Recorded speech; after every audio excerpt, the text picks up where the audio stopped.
Ito mamen, pintahan nyo to. Toyota Rush G 1.5 2020 model. Napakasariwa ng unit na to. Check natin yung loob.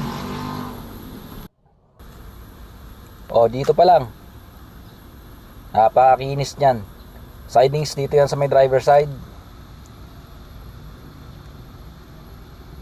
Kondisyon ng mga upuan. Naka plastic matting na to. Ang ganda ng quality ng plastic matting niya.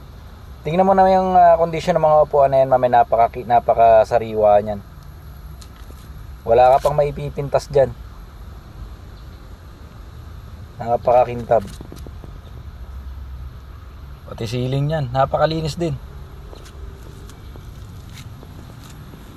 So, sidings din dito. Yan, mami, kita mo naman yan namin, ha. Walang ka filter yan.